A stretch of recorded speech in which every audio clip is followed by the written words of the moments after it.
Big boss season 7 Malayalam weekend എപ്പിസോഡാണ്. ഇന്ന് August 23 ലാലേട്ടൻ വരുന്ന എപ്പിസോഡാണ്. എല്ലാവരും കാത്തിരുന്ന ആ ഒരു പ്രൊമോ വന്ന് ന്യൂട്രേഷനെറ്റിൽ ഒന്നും പറയണ്ട, തീ പാറണ ഒരു പ്രൊമോ. ലാലേട്ടൻ ബിഗ് ബോസ് വീട്ടിലേക്ക് ഒരു സർപ്രൈസ് വിസിറ്റ് നടത്തുകയാണ്.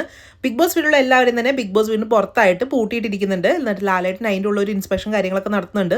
ബിഗ് ബോസ് വീട്ടിലുള്ള എല്ലാവരെയും ഹൈജീനാണ് എടുത്ത് കാണിക്കാൻ വേണ്ടിയിട്ട്. അങ്ങനത്തെ ഒരു എന്തോ ആയിട്ടാണ് നമുക്ക് തോന്നുന്നത്. എല്ലാവരും കുറേ വൃത്തികേടായിട്ടാണ് ബിഗ് ബോസ് വീട് ഇട്ട് വെച്ചിരിക്കുന്നത്. ബെഡ് മെസ്സി, അതേപോലെ തന്നെ കിച്ചൺ ആണെങ്കിൽ ഫുഡൊക്കെ തുറന്നിരിക്കുന്നു. അതൊക്കെ എടുത്ത് ലാലേട്ടൻ കാണിക്കുന്നുണ്ട്. ഈ ഒരു ക്യാപ്റ്റൻസി, അതായത് ആര്യനായിരുന്നു ഈ ഒരു വീക്കിലെ ക്യാപ്റ്റൻ. ഈ ഒരു ക്യാപ്റ്റനായിട്ട് പൊരിക്കുന്ന ഒരു എപ്പിസോഡാണ് നമുക്ക് പ്രൊമോയിൽ കാണുന്നത് കേട്ടോ.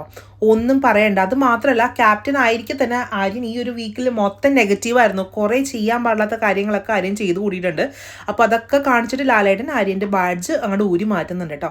ആര്യൻ ഇന്ന് എന്താ പറയുക, ഒരു സർപ്രൈസ് എവിക്ഷനും കാര്യങ്ങളൊക്കെ ഉണ്ടാവുമെന്ന് വരെ നമുക്ക് സംശയിക്കേണ്ടിയിരിക്കുന്നു. പക്ഷേ എവിക്ഷൻ അങ്ങനെ ഉണ്ടാവാൻ ചാൻസ് ഇല്ല. ബിക്കോസ് അത് വോട്ടിങ്ങിൻ്റെ അടിസ്ഥാനത്തിൽ മാത്രമായിരിക്കും എവിക്റ്റ് ആവുക. പക്ഷെ എന്നാലും ആര്യനെ ഫുൾ ഡാർക്കായിട്ടാണ് ഈ ഒരു പ്രൊമോയിൽ കാണിച്ചിട്ടുള്ളത്. എന്താണോ എന്തോ ഈ ഒരു എപ്പിസോഡിൽ നടക്കാൻ പോണത്. സത്യം പറഞ്ഞാൽ എപ്പിസോഡ് കാണാനായിട്ട് ഇങ്ങനെ വെയിറ്റിംഗ് ആണ്. പുലി പോലെ വന്നത് എലി പോലെ പോകുമെന്നൊന്നും അറിയില്ല. എന്തായാലും എപ്പിസോഡ് കണ്ടിട്ട് നമുക്ക് ബാക്കി റിയാക്ഷൻ നടത്താം. Okay, by.